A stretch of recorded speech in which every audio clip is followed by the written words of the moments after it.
What's good, everybody? What's good? Can you hear me? Can you hear me? Got 21 in the building. Hit the like button on your way in, please. Appreciate you. Appreciate you. Shadow Slayer, the best moderator in the building.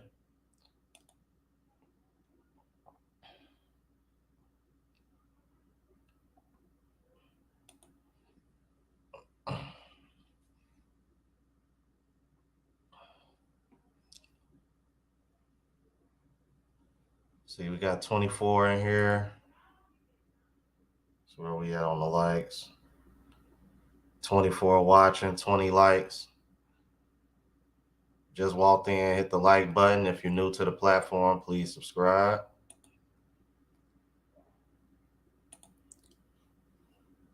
See, I'm over here. I'm Global Passport crew, are you in the building, bro?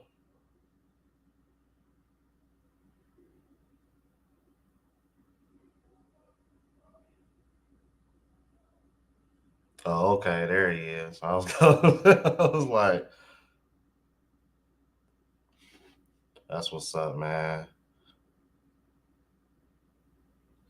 Okay, I'm like, I see you, Andre.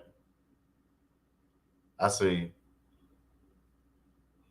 It's cool. I'm like, y'all got a little minute. You know, y'all know me. I like to try to let the crowd grow before I get it going. But yeah, global passport crew in the room. So that's what's up. All right, so I got both of my guests here now. Let's see.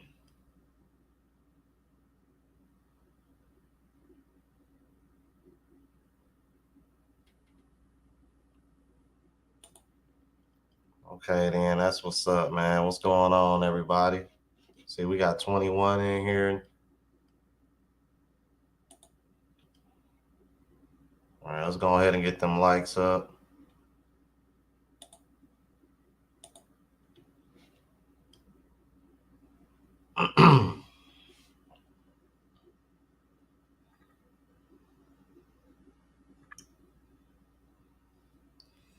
So I'm like, what I'm thinking about doing, you guys, is probably doing try to get a channel like, I mean, well, not a channel in, but like a show like in at least one show like this a week. Um,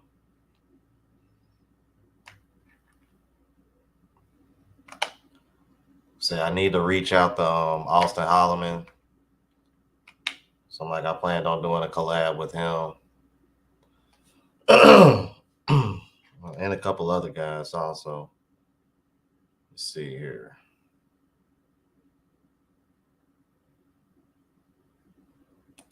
I appreciate that, Richard Wright. I appreciate it, man.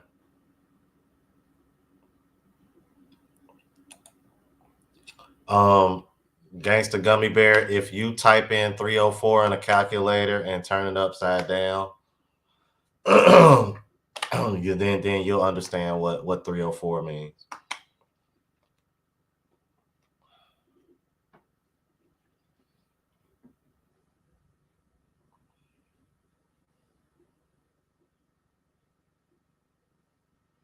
Say 25 in the building.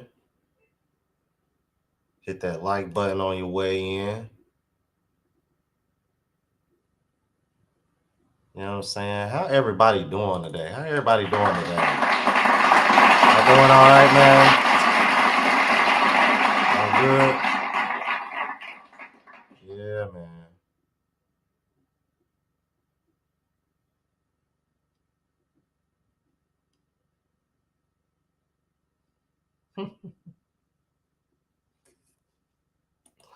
That man says salute to the patriarchy. I'm sorry. Yeah, man. Cam 92 in the building. What's good, G?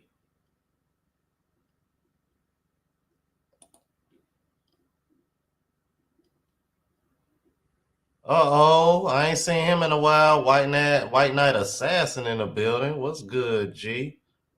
Okay, then. Yeah, man. Tap in, bruh.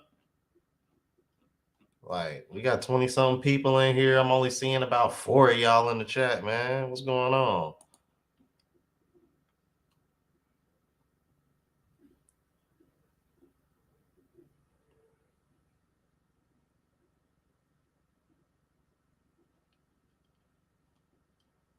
See, 29.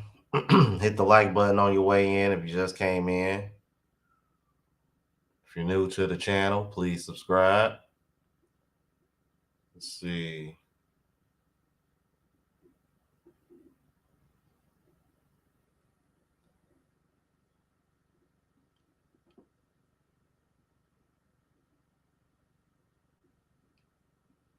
Huh.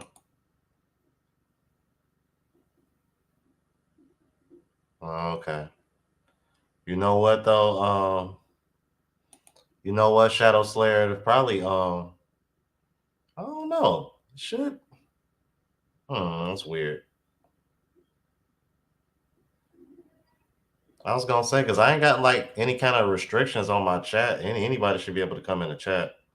Like otherwise, I wouldn't be having issues with trolls.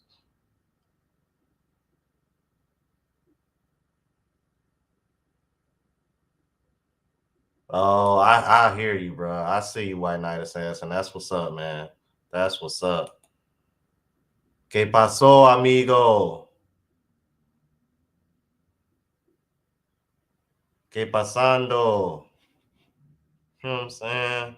What's good, G?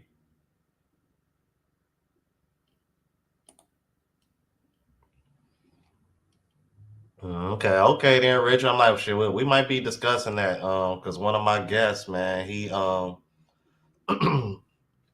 you know, that's like home base. That's like second home to him. You see here.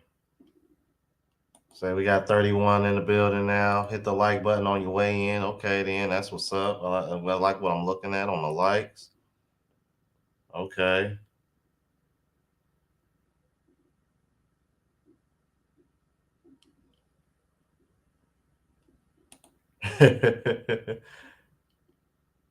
Trying to see. Hold on. What? See you, cuz. Loving the videos.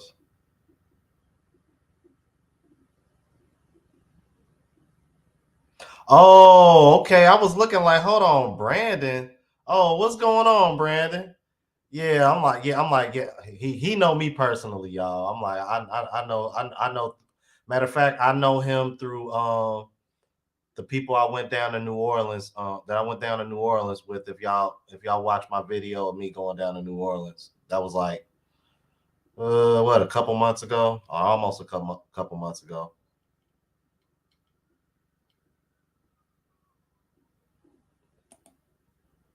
Like, man, I'm like, I wouldn't mind running into subscribers while I'm out and about, man. Like, it's like apparently I got people all over the world watching me, so I'd love to meet up with some people. That'd be dope.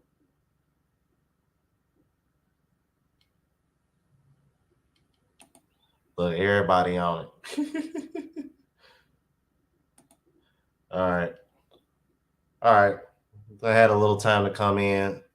So I'm gonna go ahead and bring in our guests. One of them you have seen, well, both of them you have seen before, but not together at the same time. Um, I am going to bring in Global Passport Crew.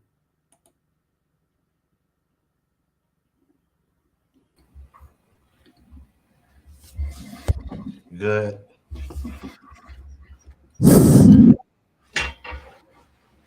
Good, bro. Yep. Yep. All right. All right. So I'll go ahead and bring in Andre too. Hey, what's good, family? How What's y'all going doing? on? It's good, man. All right. So I've been meaning to do something like this for a while, where it was kind of like, you know what, um, I got some guys that are very experienced in this, and like I would just love to pick y'all brain kind of at the same time, because I know y'all probably got like two different perspectives, and you know, I mean, one person probably been to places the other person hasn't, so y'all can probably share different experiences. Because I know Global Passport Crew was actually like, I was just watching you. I think you did a show with BMT where you was talking about the Middle East, and I was like, I was kind of interested in that, because I'm like what places exactly in the Middle East would like you would recommend anybody going to? In about 3 weeks, I'll be in Jordan, and Jordan is very, very friendly. That's a very, very friendly place. The hospitality is off the chain over there. So I highly recommend Jordan. The only other place I went to is Israel. I lived in Israel for 3 years when I went to school there. I haven't experienced any other place. The other two places I went to were Kuwait and Iraq, but that was under when I was in the army, and that was under combat conditions. But definitely, I would definitely recommend Jordan. Hmm. Jordan. Okay. I'm not familiar with Jordan at all. Jordan has, if you've ever seen Indiana Jones and the Last Crusade, there's this ancient city called Petra. That's what it's mostly known for. The ancient city of Petra. It's a building that's carved into a side of a mountain. And lately, they've been doing a lot of the filming for Star Wars. They did Matthew McConaughey's The Martian. They filmed over there. They even have a hotel setup, which is the rooms are bubbles, and they look like Martian tents, something like that. And you can rent those out for a certain amount of money, and it's just fabulous. The two most popular places over there, it's Petra and Wadi Rum, which is it's a kind of a reddish desert, most famous known for Lawrence of Arabia. And we're not talking just the movie, but when during the 1940s, 1930s, when there's after the fall of the Ottoman Empire and the British and the French and the Russians came, they were dividing up the land. There was actually an officer, I forgot his last name, first name was Lawrence. He made a deal with who was it, King Abdullah, the first King Abdullah, to divide up and give this portion of land to the Arabs and call that Jordan. So there's a lot of history, also biblical history as well. Oh wow. Okay, cuz you know what? I think I've seen a picture or two of that, and it's funny you mentioned that because I always wonder where that was located. I had no idea it was there. Um Yeah. Star okay. Wars used to be done in Tunisia, but due to the fact that Libya, after the fall of Gaddafi, went into civil war, and then you got the rise of ISIS up in that area. Tatooine, which is the actual city, it actually does exist. It's near the border of Tunisia and Libya, so it's very unsafe to go down there. Oh, okay. Okay. Vernon DP with the $2 super chat, he said Transformers film also did a piece on Petra as well. Okay. Wow. Yeah. Okay. Okay. Say, is that a Muslim country? Yes. Okay. Okay. Okay. Wow. Okay. So Jordan is in Dubai. No, it's not in Oh, Dubai. oh, Jordan is a country. It's right next to Israel. okay. I'm looking at the way he typed this in. I'm like Qatar, Jordan, Dubai. Okay. I'm looking like, all right. Okay. So wow. Okay. Interesting. So you said you're gonna be there in 3 weeks? In about 2.5, 3 weeks, yeah, I'm going there for do some travel vlogging. Oh, I will be going down to Petra. Seriously thinking I might go down to Wadi Rum, but I'm also going down to Jaresh. I want to visit the temple of, because there used to be a statue of Hercules. I'm going to be taking, yeah, the only thing left there is the hand. So I'm going to be taking some pictures of that. Also, I'm going to go on some food tours. One of the famous one is Hashim Restaurant, which the royal family occasionally goes there. Very good food over there. I mean, like I said, the hospitality over there is really, really cool. I did 2 layovers over there, and let me tell you, hospitality was the best. oh, wow. I love the wisdom, brother, and I love being able to talk to folks who've been there, done it, and so eloquent. And it's much respect to be on the show with you, bro. I've checked you out Thank on you. I greatly YouTube. appreciate it. Looking forward to your knowledge as well. Wow. Thank you. Yeah, I'm like because I really that I mean that's really interesting because you really don't hear anybody talking about the Middle East like that, and I never realized that all these well, I mean I knew about a little bit of the history, but like these certain locations that you may have like just seen in passing, but never really thought of exactly where they were. To know that it's like, oh, okay, the like this location was in this film and whatever the case may be. So it's like, yeah, that's very intriguing, man. I'm like, Damn, Yeah, like, Transformers was new to me. I don't know which Transformer movie. I think I kind of got an idea, and I totally forgot about that Transformer movie being filmed there as well. But it's very known for the locations. Petra at night is one of their favorite ones. A certain night they have the it's what they call the Seek, which is basically the pathway to the treasury, where it's one of the buildings that's carved in the wall. They have it lit up by candlelight all the way up in there. It's beautiful. They do kind of a laser light show. That's kind of interesting. They also do one at the Coliseum down in Amman. It's just fabulous, and I'll be taking a whole bunch of video, and I'll be putting it on the Global Passport Crew YouTube page. I definitely want to see that, man. I gotta see that. Wow. I think it was Revenge of the Fallen with the Revenge of the Fallen, if I remember correctly. Could be wrong, but I'm pretty sure it's that one. And Petra, that's where the buildings are. They're really large as well. It's not just in the mountain, but it's like, large scale. So if you were to stand by it as a regular person, it would look super huge to you. Is that correct? Yeah, there's the first building you'll hit is the treasury. Well, there's some little caves and stuff as you go along. There used to be tombs where they buried the dead, but when you get past the Seek, the first one you'll see is the treasury, and there's a nice long hike. You have to go. That's to the monastery, and there are some other little buildings along the way. You can take some pictures and stuff. The Bedouins still are in that area. They actually still live there. Very friendly people, very nice. Originally inhabited by the Nabateans. Great location. Everybody say you must do Petra. You must do Petra. It's about 3.5, 4 hours from Amman. Great location. Definitely want to do that. Wadi Rum is another 2 hours south. There's just so much you can do in there. I mean, so much history, definitely from the biblical standpoint as well. I mean, they got a saying, there's two types of seas. One's red, one's dead. You got the Red Sea, and then you got the Dead Sea. Yeah. Oh, wow.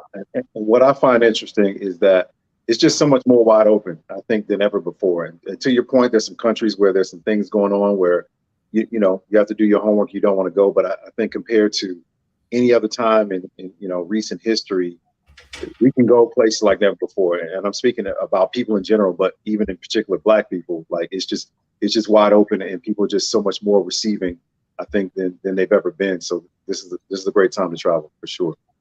Oh, definitely. And I'm a big fan of the current king, King Abdullah II.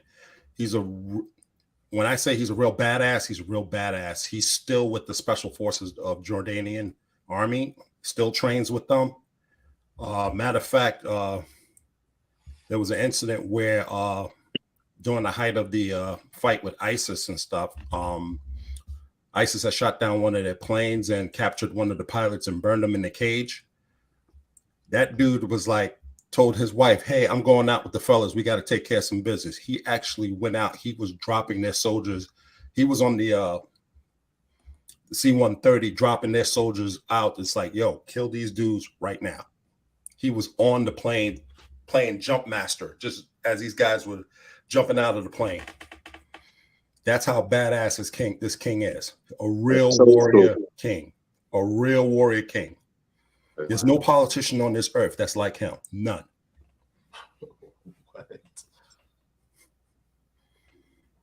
What am I hearing right now, man? There's actually video of him and his son running tactical drills. It's on YouTube. Just Google it. Him and his son running tac drills. I'll send you the link. Yeah, I gotta see that, because I'm like, like, why would y'all want y'all king doing that? I'm like, hey, more power to him, man. More power to him. He's an awesome dude. I hope to meet him if I'm out and about, because he'll be out and about. So I got a question for you, Andre, man. Why is the Philippines popping so much? Like what is it about the Philippines, man? Like, can you like what's brewing over there? Like, do they got something in the water? Like, what is it? I think it's a convergence of several things. So first, compared to some of these other countries, I think it's been a little bit more under the radar, particularly for like black men or from a dating standpoint. There have been folks who've been doing it for a while, but as far as it kind of hitting more of the mainstream, of course, we've been talking about the Brazils and the DRs and those sort of places for a very long time.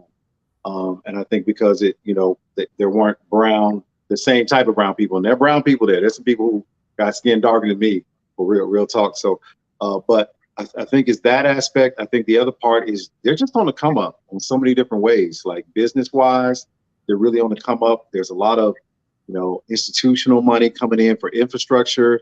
They're really trying to build up Manila and other major cities. They're adding, new highways, new trains, and then the third part is the call center game has just changed the game. Like their English is so superb to most other foreign countries.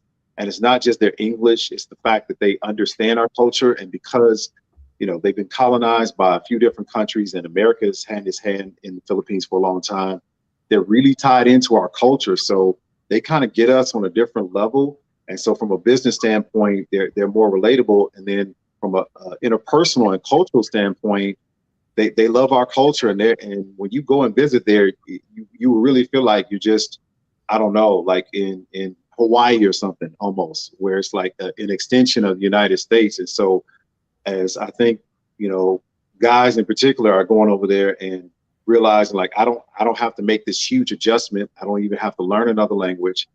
And then when you get to the warmth of the people and their spirit and just how loving and giving and sweet and just respectful, and just how much they appreciate and value people in general, but especially foreigners, and especially the women really appreciate and value foreign men, and sometimes far more than their own men. It's just the word is getting out there, and they're being more assertive in terms of reaching out to us and trying to attract us back there, between dating apps, between YouTubes, between just all of this. So yeah, man, it's not going anywhere. That's for sure. I got a question on that. Since you're in that region, what about Singapore? Because I've had one or two job opportunities up there, and I'm kind of interested in taking that. So is that same vibe you're speaking to the Philippines? Is that the same with Singapore? Yeah, great question. I've been there. I want to get there. So just for point of reference, I've been in the Philippines for about 7 weeks this year.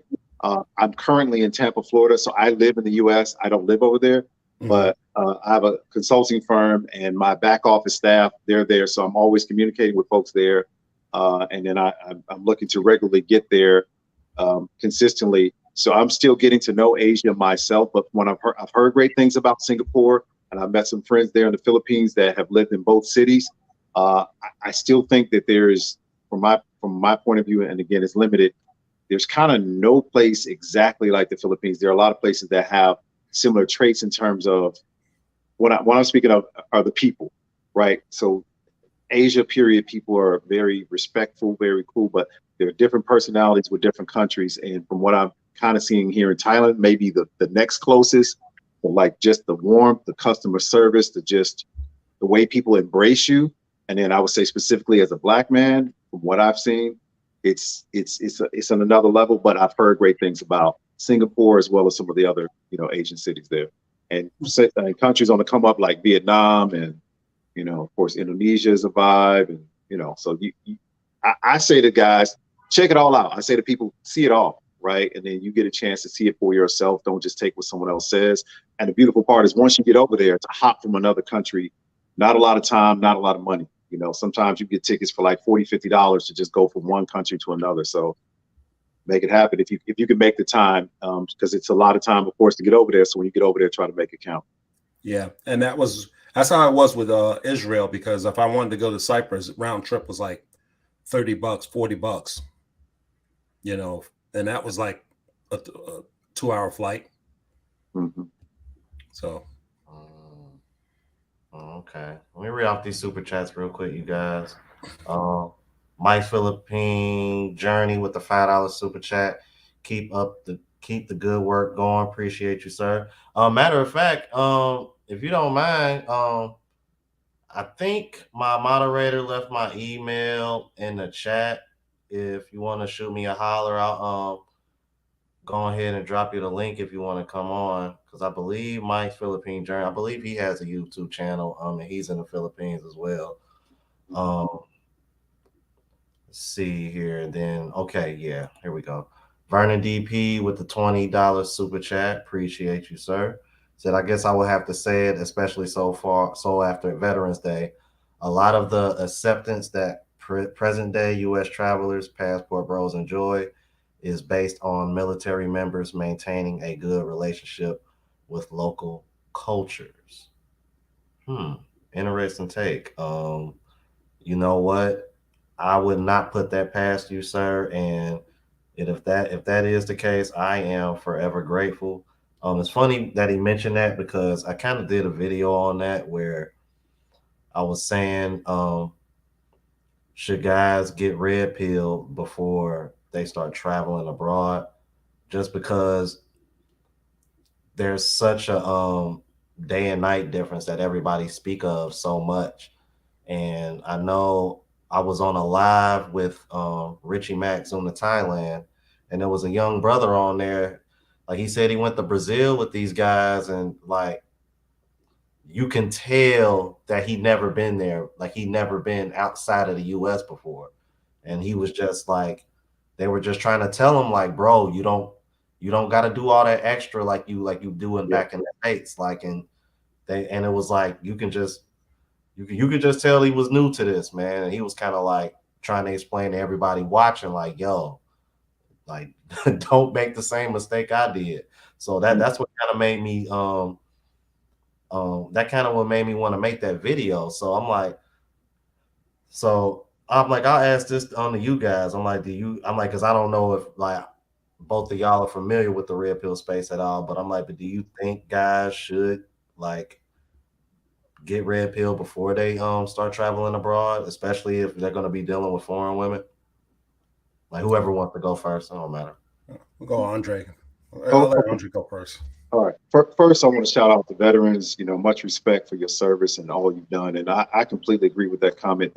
They have paved the way for us because they were the ambassadors, right? They've been there for years, and they've set the example. And be very sure, foreign folks pay attention to what we do and how we act. So when you go over there, please don't act the fool, because word travels and they hold on to stuff, good, bad, and different. And of course, the bad really sticks. So I appreciate all that the veterans have done to kind of not only, all of the military aspects, but just being good ambassadors to these different countries we're talking about. And these have been a lot of the, especially Black men, on the front lines of the international dating scene going back, years and years. So, they set it up for other people to come behind with a good rapport.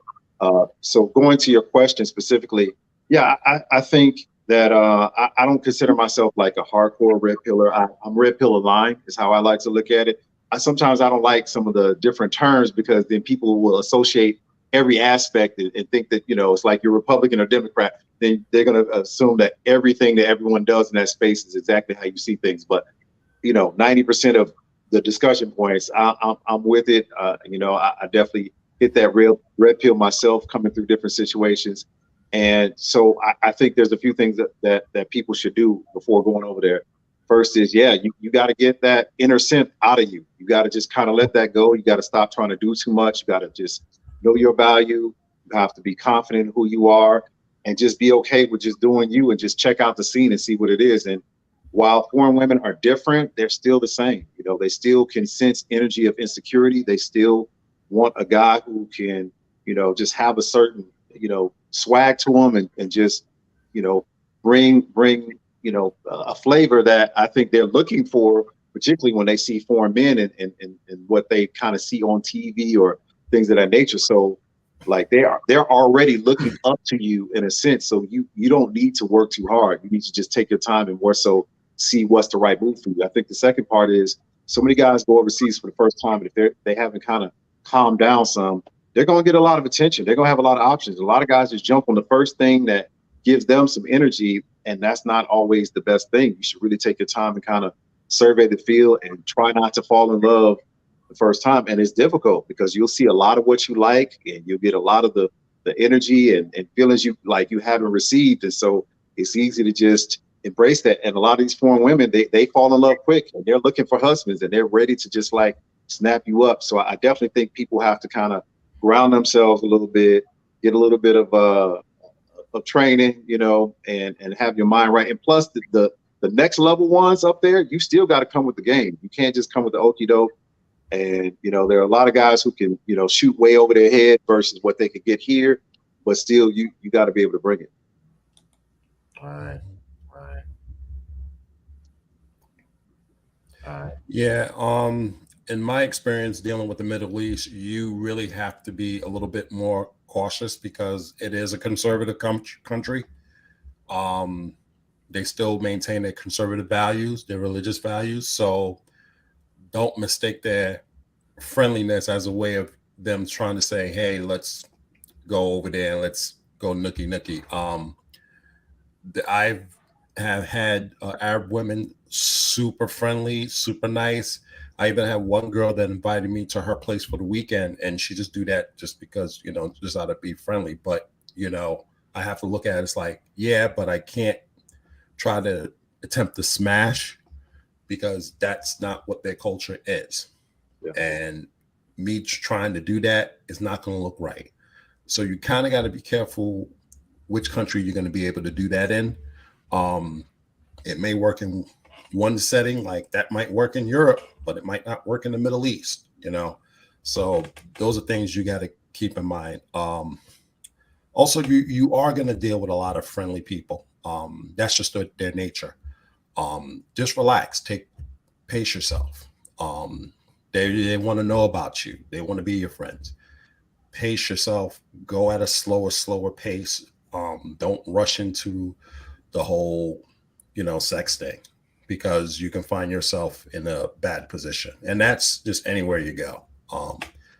Like we see in this movement, you know, everybody rushing to get their passport and going overseas, and they, you know, see something that's like, yeah, let's go for it.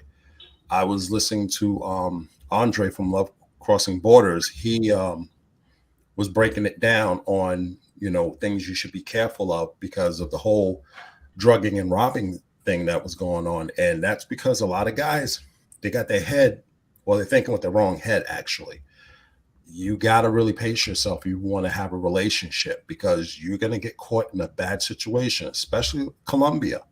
You know, there's a lot of drugging and robbings, and we know the situation, but you even got those that live there, you know, 2-3 years or even longer, they're getting got because they're thinking with the wrong head. You got to know how to operate and know how to move in these countries, because you can find yourself in a bad situation. The scopamine thing, this stuff can kill you. And these ain't got, you know, these ain't pharmacists is putting in a certain dosage so you can be a zombie. No, they can make that mistake and you end up dead. So pace yourself, know that you got the right girl. And he offers a lot of tips. And that's why I spend a lot of time on his channel getting those tips. So when I plan to go to Colombia, I know what to watch out for. A girl approaching you, big red flag. Yeah. Big red flag. But it may be different in the Philippines where it's not a red flag. You just got to know your environment and what's going on. Right. All right. I'm glad you brought that up. I'm gonna go ahead and bring in another guest, Mike's Philippine journey. What's going on, man? What's going on, guys? Hey, guys. How you going? How you doing, sir? How you doing? I'm good. I'm good. So in your opinion, I'm, you know, following up on that question, do you think guys should get a red pill before they start traveling abroad? I'm not sure if you're familiar with the space at all. Yeah, I'm pretty familiar with this space. The main thing is like, because the red pill is a journey for a lot of guys. You know, it just depends on if you're jumping into like red pill rage or you're starting to have realization how things goes. But I think that has been one thing that is important wherever we go. Women, social dynamics are going to be the same thing, and we have to approach it at that way. In the Philippines, for example, yeah, they are very friendly people and everything like that. The thing that a lot of guys make mistakes are guys that are coming to the Philippines, whether older gentlemen or younger gentlemen, is there's the guys who came before them saying that women are just going to land in their laps, right? And women are just gonna, land on there, and that's one thing that a lot of guys need to understand. Women are the same exact way. If a woman is gonna land in your lap, there is a reason for why she's doing that. I think that a lot of the guys that are getting to the passport bro community need to understand there's a difference between girlfriend experience and real femininity, right? So some of these girls that does girlfriend experience, they are gonna give you what you want, what you've been looking for, what maybe that you haven't experienced in your country, but that is it, with a reason of money involved or some form of leveling up, and so guys mistake the girlfriend experience or the fake experience towards real femininity. And I think men need to understand the difference, that there are two different things. So, you know, in the red pill part, I think guys in a way should understand the dynamics of it, understanding female nature, how, that there shouldn't be a lot of differences. The big difference in Latin countries, in Asian countries, is that women are more feminine. And I think that that's such a good thing for a lot of us men, because a lot of us unfortunately haven't seen that. We're seeing that growth of the, what the soft girl era going on right now in the U.S., right, where women are now faking the funk to fake, and that is what we call girlfriend experience in Asia and Latin America, where girls are being paid in order for them to experience that. So, but yeah, so the if some guys don't even want to call themselves red pilled, that's fine. What I'm saying is that you should understand how the truth is and how everything works with women's nature, you know? Yep. Right, exactly. Okay. Shout out to Lily Roll. Hey, Charlotte. Hey, Lily, how you doing? Um, yeah. What was? Damn, it was somewhere. Saw something somewhere. Uh, I can't find it. Oh, okay. Yeah. What's this? It? Yeah. I was gonna say, real pill is an awakening within Western society, men and women alike. The seeing matriarchal feminism for what it is. Yeah. I mean, pretty much in a nutshell. So, I mean, well, for me personally, I mean, it goes a lot deeper for me because, like, I tell people when I first started my channel, I was in a really dark headspace before I discovered the RP. But um, it definitely improved my life. It saved my life. But like you guys, I really don't consider myself red pill per se. I really try to go by what I call red pill awareness. Okay. Just having a heightened awareness of female nature, um, society, how it is in the current state, and once you understand that, just making the adjustments and moving accordingly. And that's pretty much how I view it because like everybody else, there's a saying, you take the meat, spit out the bones. That's kind of pretty much how I look at the red pill for real. So I got a question for Mike because Sure. once again, I because I've already got confirmation from Andre. Um, is the Philip like in your opinion, why do you think the Philippines has become so popular recently? Because it I, seems like anytime I talk about it, it's like mhm. woof. I'm like, what the hell is going on in the Philippines? Well, I was listening to what Anja was saying, right when I was like jumping in, and I think the Philippines has always been popular. I just think that it hasn't been talked a lot about, right? So, and in the Philippines, it just depends. Whatever type of person you are, and I always say a lot of the guys that watches my channel, there's three main things: the guys that are going to go over there as a singles vacation fun people, guys are going to go there to meet the girls they've been talking to online or whatever, and then the guys who are going to fully move there and experience that. So, like in the Philippines, for example, I think when Andre was talking earlier, I guess you have VAs, right? You have virtual assistants working for you because you have a consultant agency. Okay. Actually, no, they're actually staff members. So I don't So really they're full staff I members. Okay. insource instead of outsourcing, essentially. Got it. Yeah. So, I mean, I have several businesses as well, and I have a call center in the Philippines as well. And if you look at let's say for example, middle income living in the United States, you have to at least making like what $3,000-$4,000 up to $4,500, just minimum to say you're in the middle income class. In the Philippines, middle income living is at $1,500 US dollars. And if you can have $1,500 US dollars, that is considered middle income. You can actually have a nice condo. I just purchased a condo a few years back, 3-bedroom condo in a really nice city, gated, secured, and all that stuff. And 3 bedrooms at the 23rd floor, and I got it for less than $80,000. So, and I'm talking about if we want to compare it, okay, the condo that I have is like living in downtown Chicago. So I have a condo in Quezon City, which within close proximity of me has what they call the ABS-CBN building and the GMA TV building, which is pretty much you would consider like Little Hollywood, because that's where all the actresses are hanging out. So like that's the thing. It's like if you can even just make a certain amount of money, you can live over there. That's why I know a lot of guys who are retired military. I have guys who decided they're doing virtual they're doing either like remote works. They're living over there right now. Now, compared to Thailand, the infrastructure is not as good in regards for internet, but it's growing. And if you go anywhere else outside the United States, Philippines speaks English. Go to Latin America, you still need to understand or speak Spanish. I mean, I lived in Barranquilla, Colombia for 3 months. I learned how to speak Spanish. I learned how to speak Tagalog now.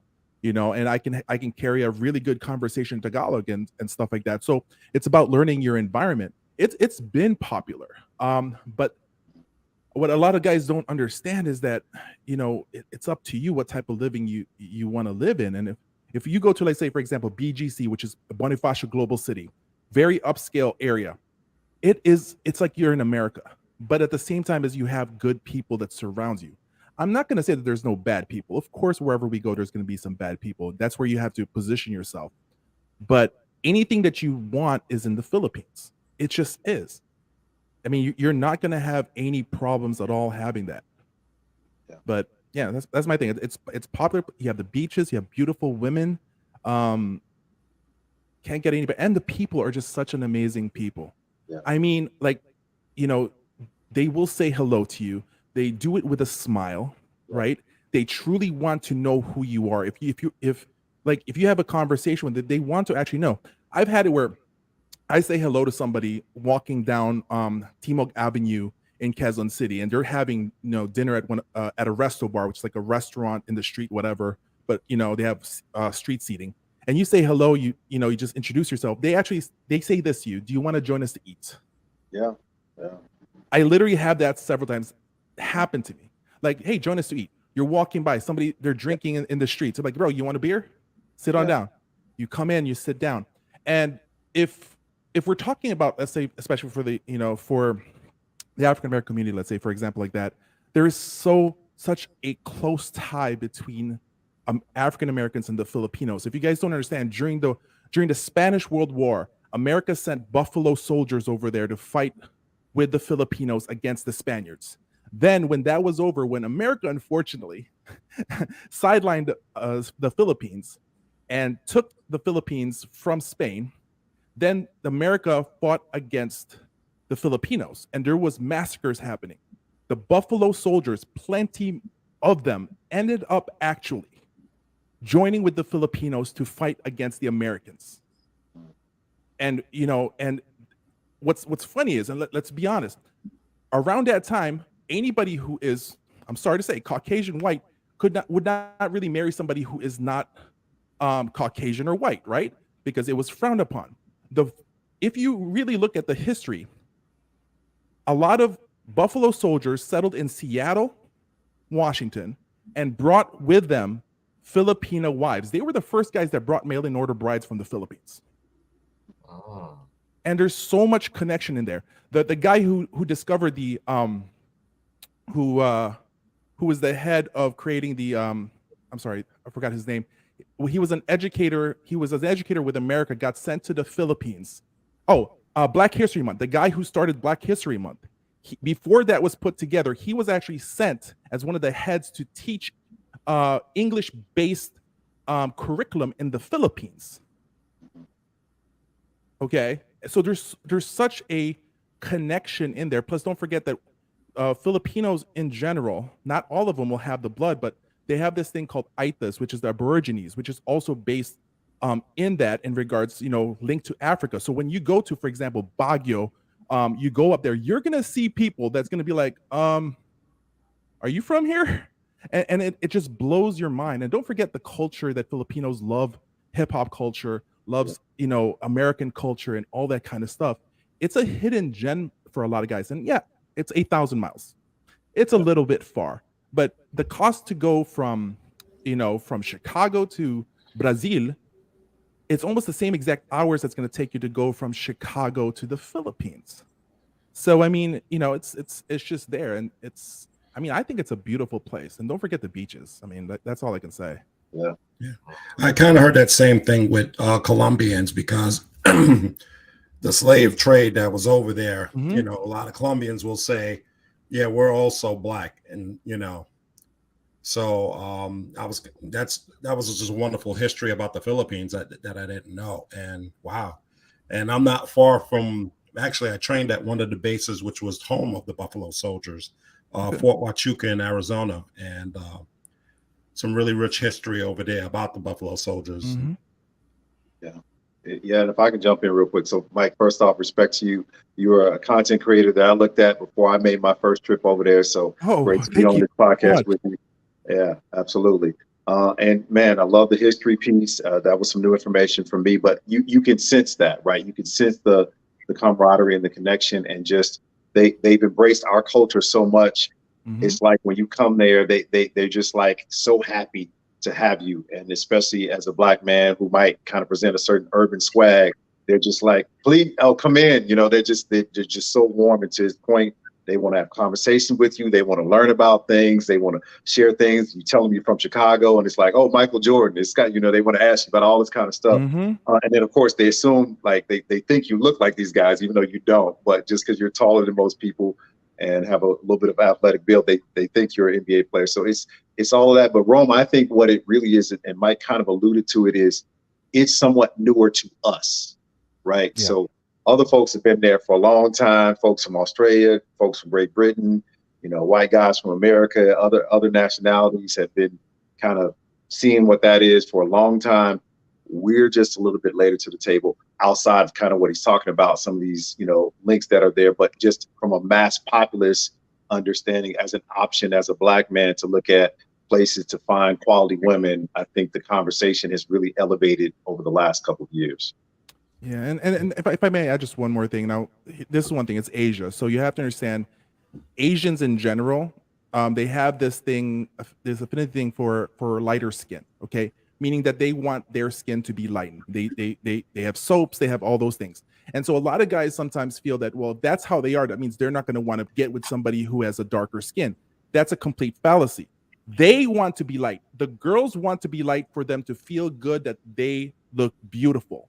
That does not mean that they don't want to be with somebody who is of darker skin. Now, there may be some girls that use preferences, but most of the time when those type of girls come about, they're actually what we call low value Filipinas. And I have to unfortunately say that, because there's a lot of guys that unfortunately will try to go after low value Filipinas, and that's typically what they say. But if you understand, if you've been in the ground, you will see that preferences go off the roof if you can show that you are of value. It's not about, positioning yourself by trying to lead with your wallet forward and everything like that. You just have to show that you are of value. You can lead, you can be a provider, just approach in that sense. And then you can definitely get with somebody that's going to be a good person. Now, if you just want to have some fun as a single guy going to the Philippines, then please go ahead and do it. And there's two options. Go to BGC, Quezon City, and you have to be understanding. You have to know how to have conversation. All right. You have to have game at least. Yep. That's one. But if you want to do the pay to play stuff, there is a whole different area that you can definitely go do that as well. And I'm never going to, look at a guy and say, oh, you know what? You're wrong for being that type of person. do you whichever area you are, because sometimes if you're just newly divorced, you just need to sow your wild oats, do it. But if you really want to meet somebody, then you can also do the other aspect of things. And what's even better is they're never really going to give you the resting, B face. If you approach them, they're going to smile at you. They're not going to be like, man, get off. They're going to give you the opportunity to have the openings, have the conversation. It's up to you if you can do it from there. But, I think that's what's nice. Like I said, the femininity rating of women over there just scores high to me, compared to a lot of other countries that I've been, I want to ask Mike a question, and Sure. Andre, jump in with this, because obviously with this passport bro community, we have our detractors that are saying a lot of things about these foreign women's, like, oh, they live in huts, they're dirty, they're uneducated, we're exploiting them. So right now, I see this as a golden opportunity to debunk them, since both of you guys have been boots on ground, have the downright intel. So, with that, go for it. You want me to do it first, or Andre? Go ahead, Mike. Yeah. So let's be honest. The Philippines is a developing country. It's not a third world country. People need to understand the differences. Okay, that's number one. Number two, yes, 27% of the Philippines is on the poverty line. But hey, have you been to 7th Street in LA? Pretty crazy over there. Go to Portland. Go to all these other countries. We're in our country.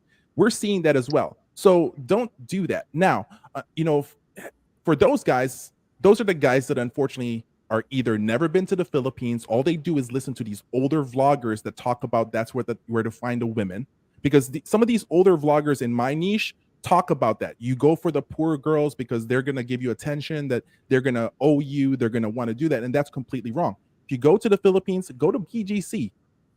I don't see any poor people over there. It's and those are Filipinos. I spent, for example, I was in Shangri-La hotel in Cebu, and it's probably one of the most expensive hotels in Cebu. All right. When you go to the restaurant, 95% of the people in that restaurant are Filipinos. Are you telling me that Filipinos are poor, that they can afford a $400 a night hotel room? You go to Henan, you go to Boracay, which is and I recommend anybody go to Philippines. If you want to enjoy a beach, go to Boracay in the Philippines. You go there, you go to all the resorts, guaranteed more than 90% is all Filipinos staying there. And those are expensive hotels. So what are they saying about people are poor? The thing, though, is they see poor is because their mindset is poor, and that's all that they choose to be around. Whereas if you go to the places where the people are, you're going to see that that's completely wrong. I mean, it's a growing, country. It's developing. The new president has a lot of plans for it. Like, for example, right now, if you want to buy a 1-bedroom condo in the Philippines, that's going to be delivered to you in 3 months, because as foreigners, we can own condos, but we cannot own land and houses. You can put down right now $100, and they're going to reserve you a 1-bedroom condo, delivered to you in 3 months, and all you have to do is pay $200 a month. I'm sorry, right? I hate to say this, but there's a lot of opportunity there and stuff like that. So, for them to say, they're just poor, well, that's because you're looking at just that particular area. Go to the rich area. Go to Forbes Park. Go to Las Piñas. Go to Alabang. You're talking about old rich. You actually, most guys will be surprised the types of houses that they have in the Philippines, that these Filipinos have.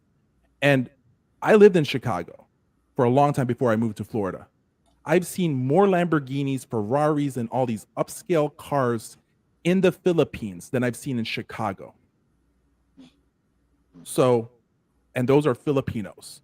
So I hate to say it, it's just those people don't look at the right places, and they want to put down, and I see a lot unfortunately, people talking about passport bros a lot. I'm like, listen, I think it needs to get to the point, and I've been actually talking to a few other passport brothers out there and been saying, I said, we need to put categories in passport brothers, in regards to, like, how they have these psychology tests where they say you're an IGNT, whatever. We need to come up with something like, what kind of passport bro are you? Because it's just sometimes they try to group everybody all at once, just like in the red pill space as well. That becomes problematic because, and for some reason, we see that a lot doing among men, right? Men organizations, like, all you guys are the same. Red pill came out, all you red pillars are just bad. And then now passport bros are being created, and now they're trying to hang us because there's a few guys out there who are sex pats, that we want to call them, who are just opportunistic people. and then all of a sudden they want to say that all of us are the same. I think that's completely wrong. Yeah, man, so much good stuff. This was a great conversation. I'm going to try to go in the same order or reverse order. So to the whole passport bro piece, again, these are terms that people put out there. And as he mentioned, people associate certain thoughts or your final conclusion. I'm very passport bro aligned, but I'm not someone who says I'm going to completely write off women in America, as an example. But what I believe is that for every person, just like with anything in business or anything in life, the more options you can see, the more you can have a wider range of understanding. You can make a better informed decision. We talk about people who never got outside of their hometown. I'm from Chicago, so we talk about you never got past Gary, Indiana. How are you going to really be able to have the ability to make an informed decision or know what it's like on a more national level? And then you add that to internationally, and a lot of things are the same, but a lot of things are very different. So I think that people, for their best ability to find that right person for them, they should travel. They should see it, and they shouldn't just settle right away. And you might travel inside. This is great. However, I'm still looking for something different. And I also think that it helps them to then come back. And we talk about the red pill, to know the other side of the nature of women, because we only see the Western side. So then to see the Eastern side, the more traditional side, and be able to say, okay, if I'm going to be with a woman here in America, I want her to be aligned with these more traditional values. And I know that this is very possible. And I've had the chance to date women who are a lot of what I like. And so I don't need to settle for someone over here that doesn't get it and can't really, give me the needs that I have as a man.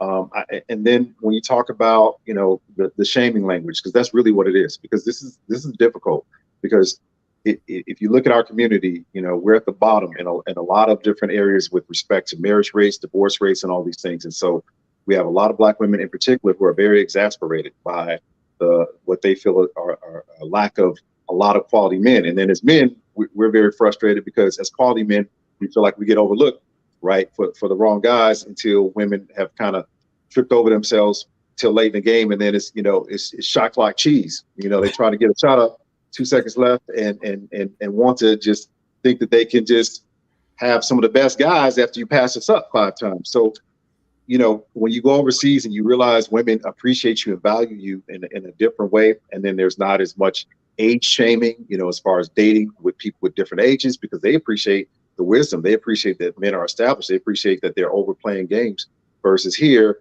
a lot of women are kind of like, they're just looking at the Chads and the Tyrones and, just some of the wrong things. And so ultimately, I like to look at foundational kind of realities. And the reality is, I don't look at the fruit. I like to look at the root. And the root is, there's a lot of insecurity. There's a lot of reason that Black women in particular have felt like, they're not valued as much. They're not esteemed as much. And we have done a lot of damage as Black men, right? And the world has done a lot of damage. And so now to say, if most Black women only want to be with Black men, right? And so then to say a lot of your quality Black men are now going overseas, that's just a lot for people to handle. And so the way they react is just to say, well, these women are trash. They don't have money. They don't this or that. And to his point, nothing could be further from the truth. Like, in general, their standard of living is less than America, but they're people who are not materialistic. They don't necessarily crave more. They just enjoy life. They thrive on being simple. That's one of their great paradigms. It's like, you know what? I have a few things. I don't need to spend all this money. I don't need to live lavishly. I'm still happy. I still have peace. And that's something we should esteem. That's something we should value. And so you don't even have to have a lot. And so it's not even about them trying to latch onto your money. It's more just about the fact that you're safe, you're secure. They don't have to worry about what's going to happen when I'm 60 years old. Am I going to be able to help my mom? Because right now she's dependent on me and I'm still trying to figure my own thing out. It's more that kind of level. But always, all you have to do is ask someone, have you been there? Have you seen it for yourself? And 95% never seen it. And unfortunately, when we have social media and all these things, everybody has a microphone and they can get on and say whatever they want to say. But you can tell right away who knows what they're talking about and who's just speculating wildly, but acting as if they just know unequivocally what it is.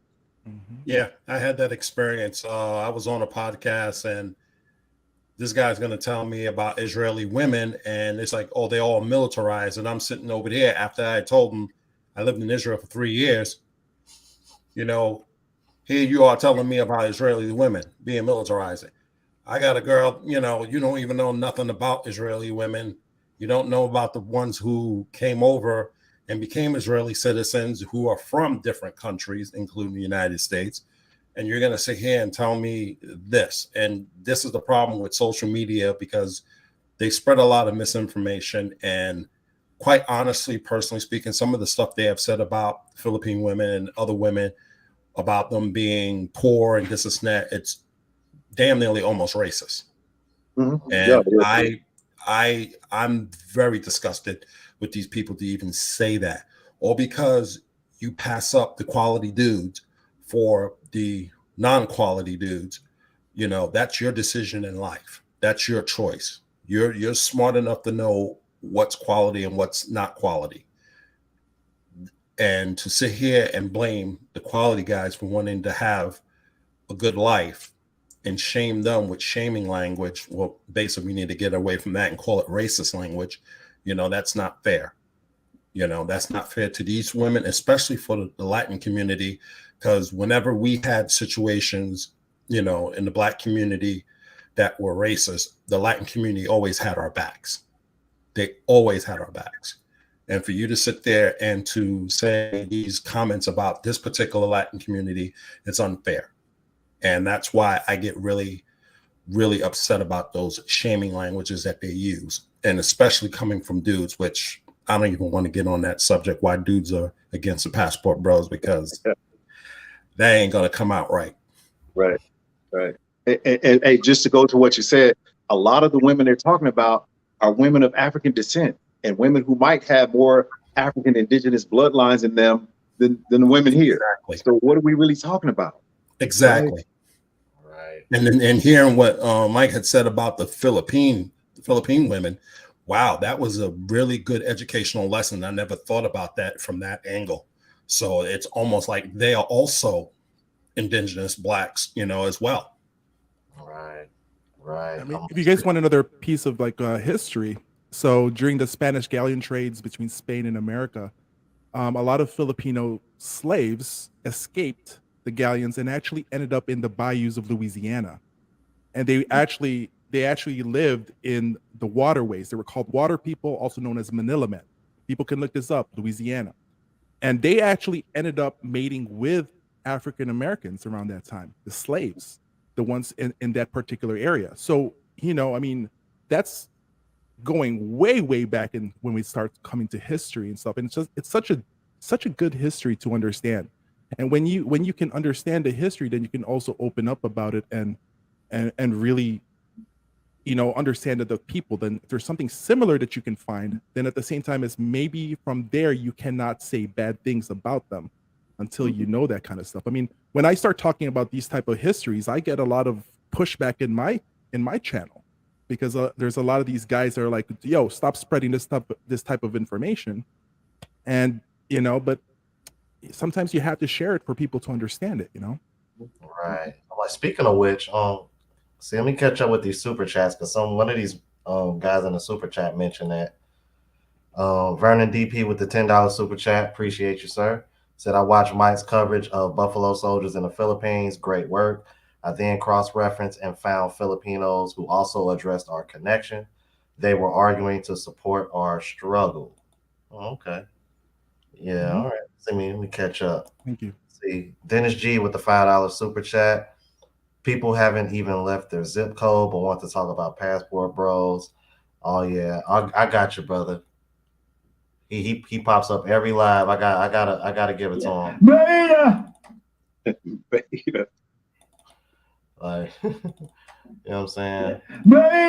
Double up for him, because he always showing love. Professor Max and the Rockera with the $25 super chat said, Mike speaking facts. He knows the Philippines. Yes, sir. I'm like, yeah, because I've seen him in the chat before, and I was like, oh yeah, this would be a great time to bring him on. I'm like, especially with Ask Andre on here. We got two Filipino vets on here. Let's see. Keep up the great work, Traveler 4444, $10 super chat. Thank you, sir. Okay, I'm just trying to make sure I catch up. Oh, okay. All right, I'm caught up now. Um, yeah. Let me see. Okay, I'm caught up. So I'm glad y'all brought that up. It was something that Global Passport mentioned that I want to discuss. Um, and I know he don't want to speak on it, but it needs to be discussed. It really does. What is the issue with the dick policing, man, from other guys, man? This has to be addressed, bro. Yes, yes, Look at yes. the look on his Look, face. I was about to ask the same thing. I was about to ask the same thing. You You know, 'cause know, you don't even see it with the foreign guys. You would think they'd be the ones that hate it, but it's the American guys that are hated. Man, It's crazy. you know, the foreign guys are cool. Like, I'm like, man, from what I see, I'm like, this is crazy, bro. I don't get it. I be thinking to myself, like, I'm like, the stuff people send me, Andre, I'm just like, for real? He was What are you like, doing with your life and your time? I'm like, oh man, bro. you I'll know, let you get dibs on this Global Passport crew. I already I'm know like you. this, you know, I could say something, but I don't want to demonetize this show because this show is really critical and Yeah, I'm yeah, going to behave myself. So, it is. you know, a lot of them probably doing it for likes, Mhm. for viewership, because you got to be an absolute idiot to speak negatively about guys going overseas to get wives. When I went viral with my video on TikTok, you know, I had some heat from guys, and I'm sitting over there that's like, you have got to be kidding me. So, as far as I'm concerned, anybody, any man that just disrespects the passport bro movement has automatically revoked his manhood card, as far as I'm concerned. Their manhood card is gone. That is just an absolute. There are channels right now, they just spreading lies about us, you know, and like, you know, Andre had said, my viewpoint is more aligned with the passport bros because I'm more or less an international traveler. I'm into just traveling internationally, blogging. That's my thing, you know, and that's a lot of people consider that being a passport bro. But, you know, it's just, it's stupid. And they don't even come up with an argument. They don't want to come over here and debate the issue. And when they debate the issue, they talk, it's just nothing's coming out of their mouth because they use, well, here's one example, and this and that. They don't stick directly to the question. They just try to move the goalposts. There's nothing direct. They don't directly answer the question. They give you an answer to a question, but they don't answer the question. Uh-huh. You know what I mean? And that's the problem with these guys. And it's like, you have, overall, no one has any right to shame anybody for the decisions in their life. That is their right. That is their right to make their decision what's happening in their lives. If they want to go, they go. Everybody has a constitutional right to freedom of speech and peaceful assembly. And we're not doing anything wrong here. You know, as far as with this movement, I think we're actually solving problems because with the dating issue right now, we have something that no one has talked about is the violence with incels. Because, you know, the last couple of mass shootings that has happened in this country were caused by incels. Now we have an opportunity to at least solve that problem through the passport bro movement by educating them, maybe grooming them up and getting them ready and say, hey, why don't we do something like, hey, take this opportunity, go overseas. Maybe you can find somebody over there that you can link up with and meet and something like that. But yeah, be advised, it's not that easy. You know, some precautions. You may have to change yourself. You know, you may have to lose weight. You may have to groom yourself, you know, mannerisms and things like that. Go check out these YouTube channels and stuff on that topic. You know, this is a golden opportunity to fix a violent problem because they have been outcast and shamed by women and stuff like that. So so that's an opportunity for us to fix that. But they want to shame that, So I see an opportunity right now to stop a violent act, at least take, fix this particular portion of mass shootings in the country and stuff like that. I mean, we had one 3 years ago at a mall in Phoenix where a guy came out with an AR-15, shot 3 people, and he was an incel. I mean, these are the consequences of when you start playing games and dating where, you crapping on your partners and stuff. And this is where we have gotten in the dating scene in America. So now, guys, we have to go find other alternatives and stuff for happiness. This is my life. If I want something overseas, that's my business, not yours. I don't interfere with. I wanted to say something so bad. I had to catch myself.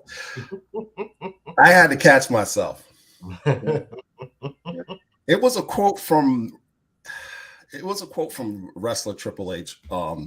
He said at a news conference many years ago. I don't want to say it. It wasn't nothing profane or anything, but I don't want to say it. But anyway, it's just this dating scene. There's no guys should be out there shaming other guys from going overseas. It's not about game. Well, it's a little bit about game, but it's not really about game or anything. It's our decision if they want to go overseas to find a wife. This is nothing new. This been going on for decades. You heard Mike give a whole presentation about the whole doggone thing, especially with blacks. So it's nothing new. It's just popping. I want to catch up with these super chats real quick because I want to touch on something that you said. Vernon DP, $2 super chat says, ask Mike about famous Filipina black couples. Hold on that because I want to touch on that too. I gotta get in on this depolicing, man, before we change topic. Right. Yeah, because I want to get in on this too. Andre love crossing borders with the 40,000 Colombian pesos. Thank you, my brother. Hey, you know what? I might be reaching out to you, man, because Colombia looking like it's gonna be my first trip, man. I might be reaching out to you, Andre, but I'm definitely trying to go to the Barranquilla Festival in February, man. Oh my god. Oh, please go. I got it. Please.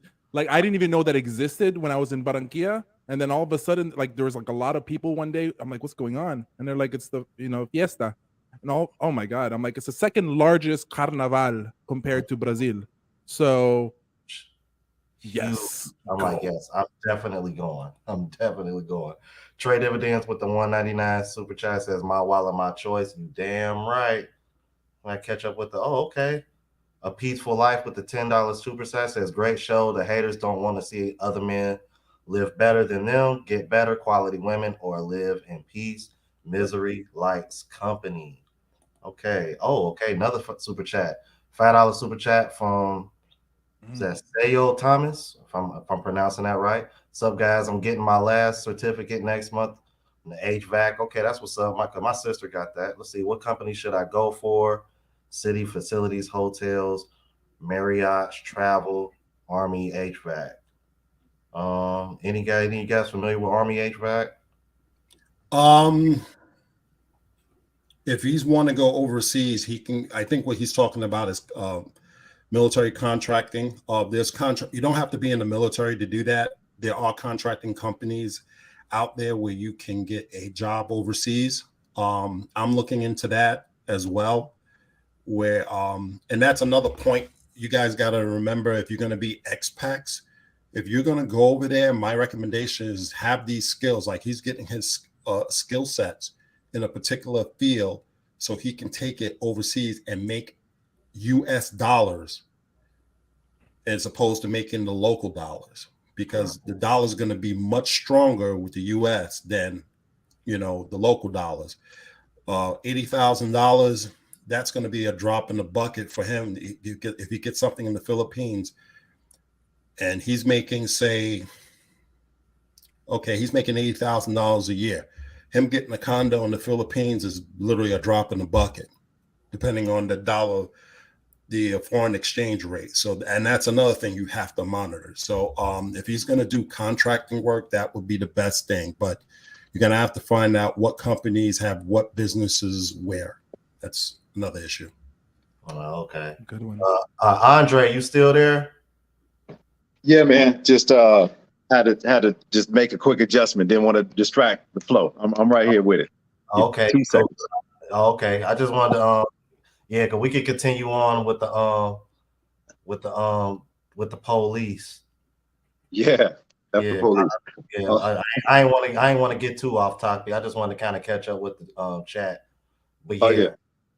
Yeah, I mean, so one of the guys hit it. I mean, it's always haterade. There's always some, just jealousy. When they see guys making moves that they can't make, they're too nervous to make, or there's always that part. Anytime somebody's going to spend their time to go out of their way to make videos, to talk about what another man is doing, that lets you know that there's some shade there. The second part, he talked about the likes. I think that's true, but I think it's more of the social media simping. It's more of the likes. Getting women to like you, getting women to give you attention because you're dogging other men, and it's an easy way to get some simp points for a lot of these dudes, and just kind of join in on that course. And we know that when women hear guys saying stuff that they're saying, they're just going to automatically jump in and ride with them, and I think that's part of it.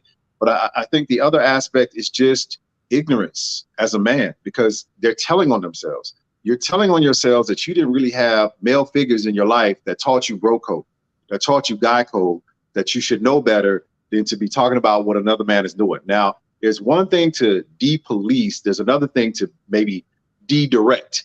And so I can see if you're saying, I've been overseas, and for instance, the Philippines, there are some women who are a little bit open, and sometimes guys take advantage, and, they can kind of leave a bad name for other guys who have good intentions. And so my thing is not to police anybody, but just to say, just be honest with your intentions. Don't send people off, tell them what you're about, what you're not about. And again, if you got it, you don't have to lie. You're only a player if you're playing people. If you put your intentions out there and they make the choice, that's what it is. So that's the only thing I kind of say to guys, because they're sweet people, they're good people. I don't want it to be where now everybody's got this tainted image when you go there, and they think the guys are just gonna tell them that they're gonna promise them the world, and they're just trying to smash and dash. And so that's fair, that's reasonable, because that's spilling over. But if it's not gonna affect me, man, you do what you do. You move how you move. I might move a different way. And if you want to ask me, we could talk about it. But to just blanketly try to tell guys what they should or shouldn't be doing about stuff that these guys have no clue about, that's really the part. You don't even know what you're talking about. Go and sit down somewhere. I'm done. All right, go ahead, Mike. I think it's just that, it's the unknown. Some of these guys who are talking, just they don't know any better. Number one is I remember I was in Chicago, and that's all I knew was the city of Chicago, the suburbs and everything like that. And then one day I decided to do a road trip to California, right? And then you experience different type of women in California, different type of feeling. And I come back to Chicago, I'm telling my friends, yo, you guys got to go to California. It's amazing over there. You meet this and that. This was during the late 90s.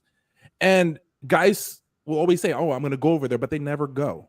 They never experience that. And sometimes some of these guys, I would say, we'll just say hating, for example, it's because you as a person got a piece of booklet, a booklet that allows you to be able to have more options in your hand, not just women. I always tell guys, don't make the women the main reason why you go to another country. You get a passport because you want to open your mind and expand it. When you do see poor people in developing countries in third world, it will change your perspective on your living when you go back to the US.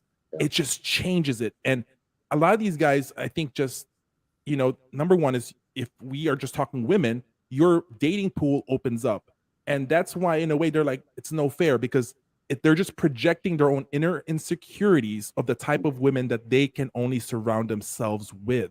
And because of that, it's that crab mentality of like, let me pull you down because I know I can't rise up. So I'll rather spew hate so I can pull you back down, so that, and then if we can do this enough, and if we can get the women to join with us as well, because, men who are deciding to go outside the country are being attacked in both sides by their fellow men and also by toxic women.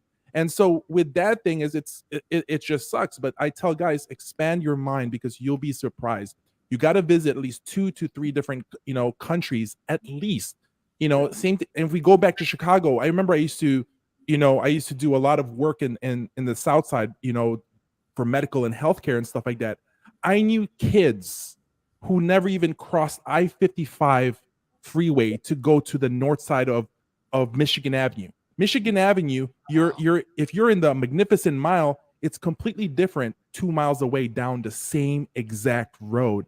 And it's just one of the craziest things to understand, that some guys are not willing to take that step, whether they're scared or because they've been programmed that they should not go there.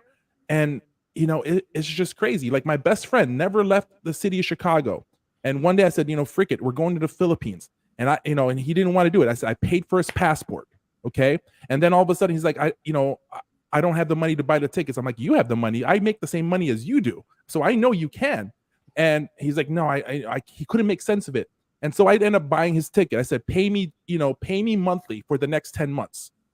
And then when he went to the Philippines, it changed his freaking mind. He comes back with a different drive, wanted to work more, wanted to experience more. And then all of a sudden he started leveling himself up even more to want to work even harder. It's just the craziest thing that when you do this to people, it really helps them. And some people just don't want other men to succeed. We just know that, and it's unfortunate. And sometimes you just have to leave them behind, because who you are at $100,000 is not going to be the same people when you reach $200,000. You have to get rid of people sometimes, and it just sucks. Damn. Yeah, just like but guys, I'm so sorry. I'm gonna have to leave. I have a previous engagement and everything like that. I just want to say, thank you so much for having me here. I really, really appreciate it. So, but anytime that you guys have any questions, reach out to me. Okay. Yeah, I just subscribed to your channel, and Thank I'm you. looking forward to looking at your stuff. Thank you, guys. Have a good day. Andre. Thanks, Be Mike. safe. Let's do it. Everybody in the Thank you, Mike. chat, I thank you greatly so much. appreciate it. Yeah, Andre, hit me up. Coming on, Mike. Thank you. Man, that was dope, man. I appreciate him coming on. I've been wanting him to come on for a while anyway, because he always pops up in and out of the chat. And then when I realized he had a channel, and I'm like, and I seen the subs he had, I was like, hold on. Like, no, I need to get him on here. Like, hold on. Let me catch up with these super chats real quick. Mm-hmm. Okay, yeah, y'all gonna be in Batting Kid in? All right, yeah, man. We gonna have to chop it up, Andre. I'm gonna have to reach out to you, brother. Yeah, man. Oh Lord, I matter of fact, Andre, I was watching the episode where you and Ace were down there at the same time. The women down there, oh my God, the Afro Colump. Let me finish. Let me get up on these super chats. Honey Smile with 320 with the $2 super chat. Great panel tonight. Yes, definitely. Yes, this is definitely one of the better shows. Oh wow, Rich. Oh man. Ooh, $50 suit. Yeah, I gotta give him the yeah.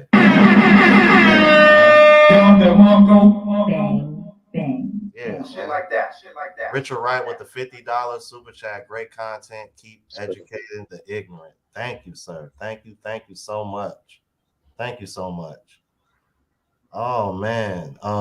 Yeah, I ain't want to hold you guys up anymore. We've been going on for about an hour and a half.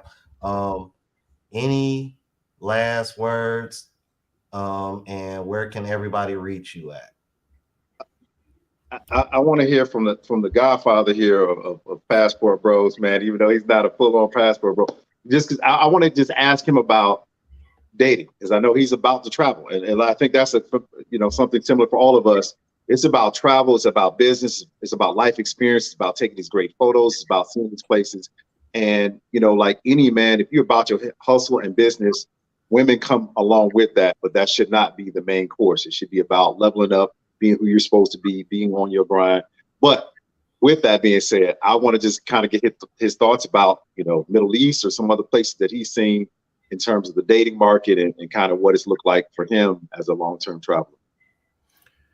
I'm going to be exploring a lot more besides the Middle East. Although I'm also looking at Morocco, Tunisia, and a couple other places. Traveling has opened my mind. It helped me separate a lot of things. Boots on ground. terminology I like to use. Excuse me. That's why I like listening to people like you, Andre, and Mike. Mike just came in there and just blew the door open. Literally, he really just went boom. And hearing that information is just like, wow. So, and that's the type of stuff I like to hear. My experience in Israel, I got a better understanding of the Arab-Israeli conflict. I know a lot about it. I can make those decisions not based upon what we see in the news and stuff like that. You know, I know what's going on, personally speaking. I have my personal viewpoints about it, and that's just my viewpoint. But that's based on my schooling, because my degree is in Middle Eastern studies and Jewish studies, so I understand these things. But also being out and about in that community, I know what's going on. And a lot of people don't realize that Israeli and Palestinians actually get along. And that's the stuff you don't see. You don't see those things. You know, you got Israelis working for Arabs and you got Arabs working for Israelis. It's the way it is. You know, so you're not going to see that being in home in the United States. You got to go out there. Just like going to the Philippines, you know, everybody's saying it's a third world country. No, it's a developing country. Right. You know, no one's going to see all these things. But if you're going to sit back here and, you know, make these shaming things, you know, about going overseas, then you're just narrow-minded. You have to get that passport and go out there and experience the world and know what's out there. Because that's going to be your greatest education. And it's going to open you up so much. You're going to be like, dag, I like this. I want to do this more. You know, and that's why I have this channel, the Global Passport Crew. That's why I teach you how to get low-cost airfares so you guys can go out a little bit more often to see the world. You know, how to get these cheap airfares. There's tricks to it. That's why I want to get you guys, because I know coming from the hood and stuff like that, we don't have a lot of money. Instead of spending money on Nikes and stuff like that, spend that money on, you know, saving up, get that passport, get those tickets, go out and see Colombia, go out and see England. You can do, I've seen fares to Bucharest where you can go down and see Dracula's castle, airfare $400-500 if you book it out far enough ahead. Those little tricks. You know, those are adventures in your life you can take to your grave and say you lived a great life because you saw the world. That's what I'm about. Okay, you know, but before y'all go, because I got to show Lily D. Rose some love. She sent a super chat and she asked a great question. I love to hear you guys answer while you on here before I let you go.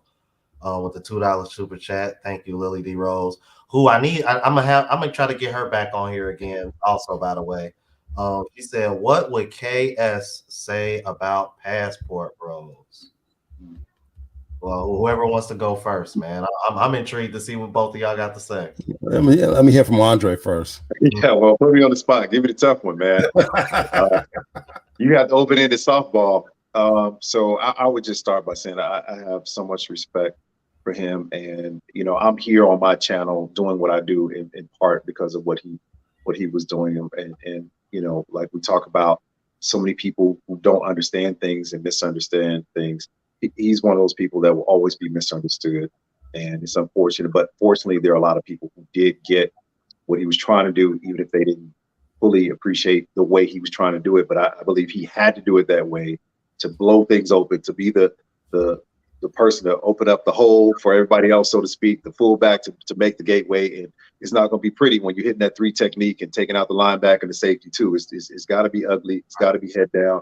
And so then you can have guys like myself who are maybe a little more laid back, don't want to be all confrontational and contentious, but I will talk about real stuff, you know, because that's the only way we're going to be healed. That's the only way we're going to move things forward, is if we're able to have these conversations. Now, hopefully we can do it in a way that's very, you know, we can disagree without being disagreeable. So that's my whole platform and what I'm trying to do.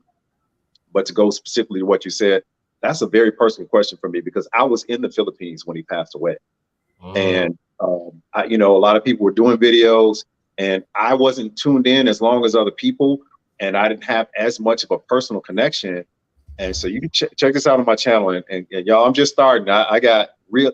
That's why I mess with this brother, because he puts me on, and I'm low in the numbers, but I know where I'm going. I'm going some places, so I don't worry about that. I just put out good content, just be who I am. But while I was there, I felt led. I'm a spiritual guy. God led me to do a video about Kevin Samuels, and usually I like to try to plan my videos and write some things down, and I was going to come up with different things that I learned from him, but was led by the Holy Spirit to just let it flow. Within 1 minute, the first probably 30 seconds of talking about him, I started breaking down into tears, and I was not even that connected to him. But what really hit me is I was able to tap into his spirit in terms of he really wanted to see us be in a better place. He really wanted to see more Black people in particular be married, just people in general be married, just for the connection between men and women to be different than what it is now in this toxic modern society where it's so far off from where it was. So when I think about it, it's really hard for me, because while I was over there for the first time experiencing on a deeper level what it is to be appreciated by a woman from another country, I went to my first country at 12, then on my own at 19, but really this is the first time. And then I was married, early on. So this is my real first time, kind of experiencing it. And while I'm experiencing all that, I'm also processing his death, and it confirmed a lot of things he talked about in terms of this is what it could look like, should look like, and why the marriage rates are so much better over there. People are just so much happier because they have more of these traditional values. And I just came away from it saying, you know what can I do? What's my part? No one can ever replace him. The crazy thing is I have the same initials. My initials are KS. My first name is actually Keith. I go by Andre, my middle name, but I have same initials. I'm an engineer like him. There's a lot of similarities. We both were kind of in and out of Miami, different things, but man, I will never be that brother and never will try to be, but I do want to do my humble part to move the needle. Yeah. Kevin Samuels, rest in peace. Awesome individual. Might not agree with everything, but most of 90% of the stuff he put out, I agreed with. One thing I loved about him was his style. He brought back the style of what a man should be. Suit. And I even got back into the whole cologne thing. The grace, the dignity, the whole thing about educating yourself, being that high value man. Only way you can do it is getting those 6-figure gigs. He brought the stats out there so we can understand. Yeah. And he was just awesome. But the sad thing about it is people took it as negative. I mean, he literally gave the women the playbook to try to get a high value man, and they're fumbling. They fumbled it. The actual game plan. Yeah. And it's sad. It's one time I met this doctor and we was talking about some of these things about, women wanting a high value man. And he basically told me there should be two things. The women need to be ambitious and like-mindedness, and those are similar to what Kevin has, brought up. And, like everybody's sitting here talking about, I want a $30,000 Birkin bag. It's like, why would you want a $30,000 Birkin bag when you can take $30,000, put it in the stock market at 10% interest and make that money grow? I remember saying something like that in one of my reaction videos. That's funny. Matter of fact, I said that about the girl, the 49er that wanted the $200,000 wedding ring. Yeah. So, Kevin was just totally, he was reasonable. He was, he had to hit hard because basically some people, yeah, I saw that, Lily. I saw that, Lily. But Kevin had to come up hard because sometimes you have to hit it hard to make it understand. Just like, being in the military, having drill sergeant had to come off hard so you can get it, so you can understand it. But apparently we just don't have people who can handle that stuff because they're too soft. Yep. They're too soft. Yep. And that's where the problem comes in. Either you take it hard and you let it sink in and then you make those changes, or you fall. And then right now, with all these people who are insulting this group, you know, they're falling. And I think Kevin Samuels would have liked to have this group as the alternative to the problem. Mhm. I agree.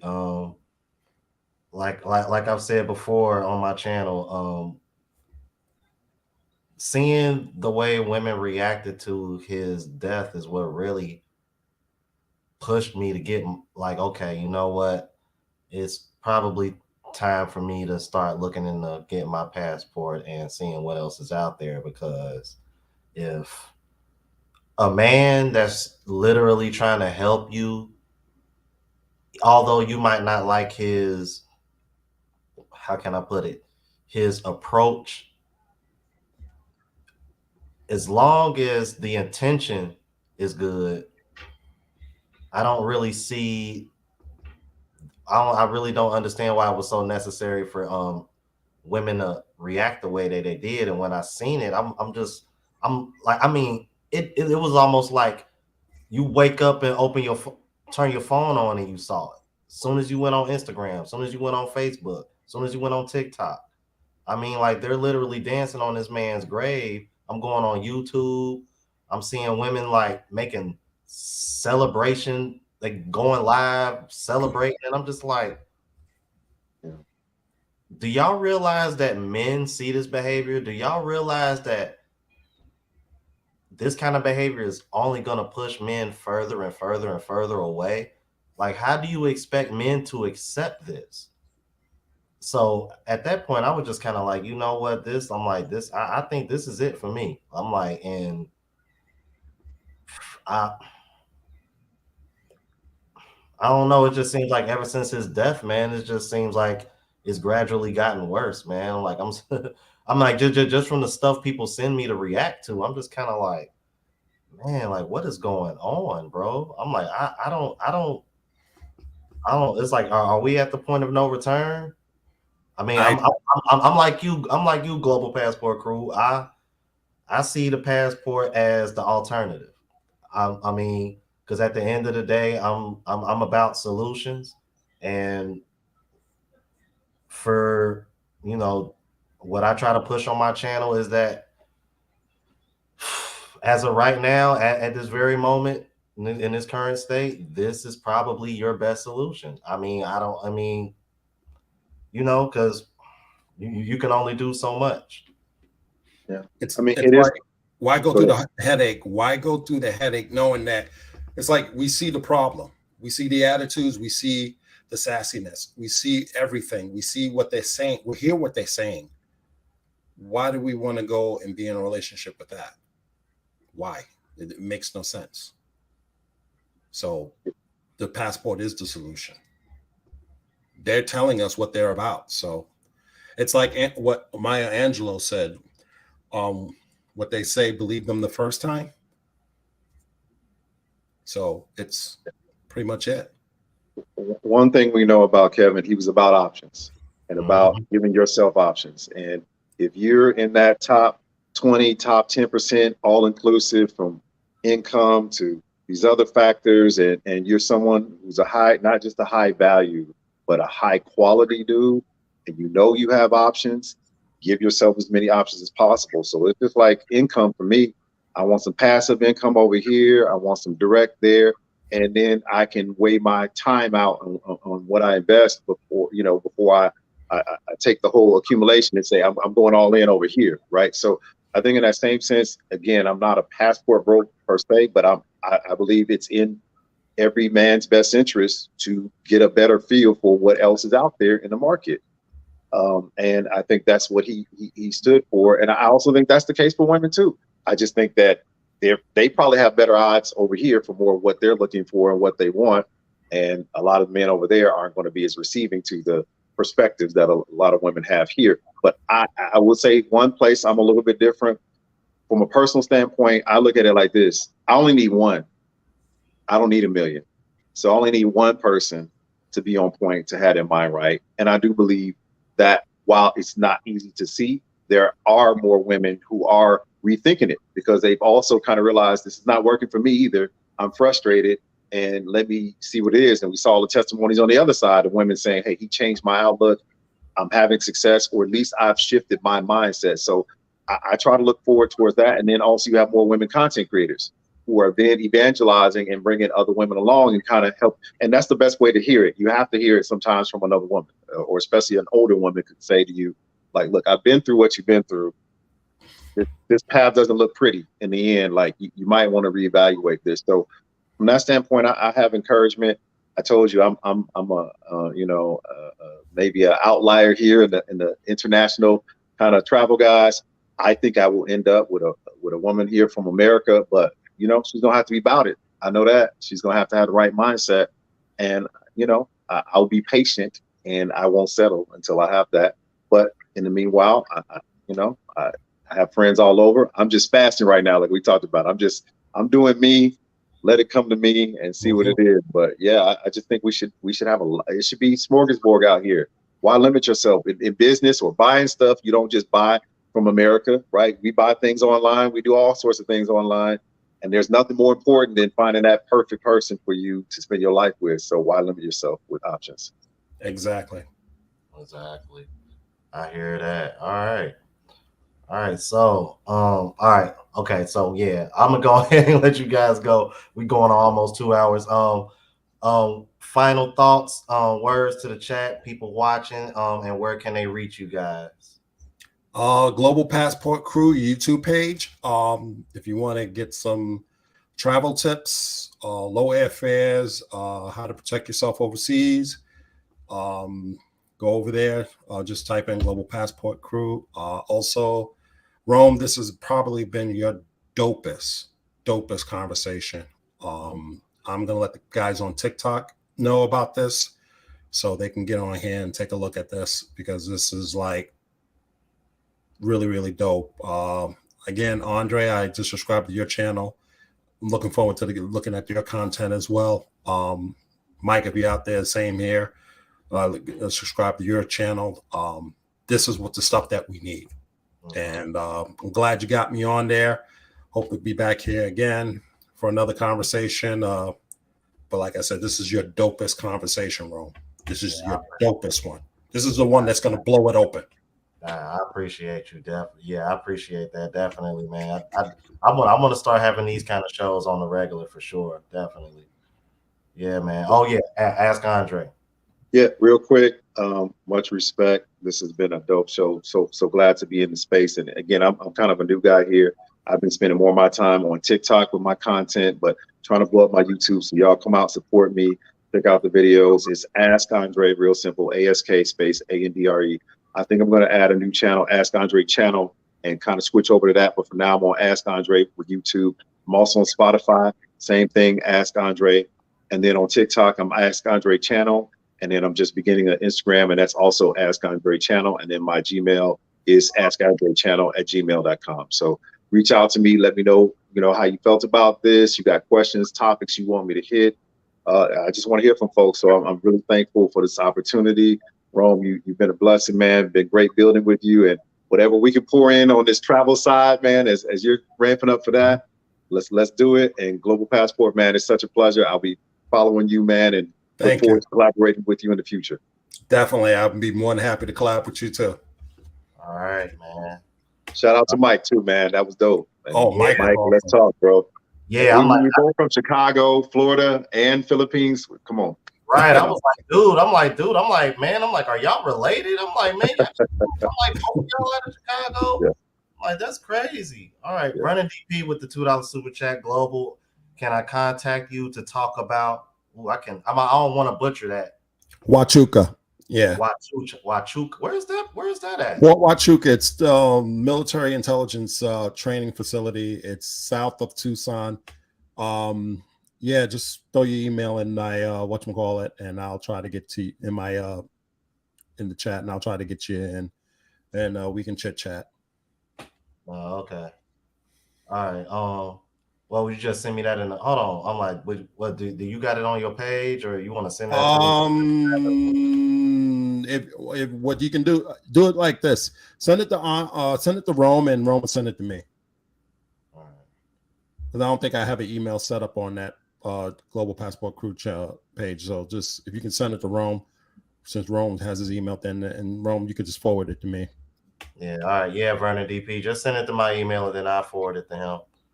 All right, you guys, everybody that sent the super chat, I appreciate you. Appreciate the love, appreciate the support. All right. Let's see. And if you are new, please subscribe. Hit the like button on your way out. And as you know, how I like to ride out. See one of those dope beats, bro.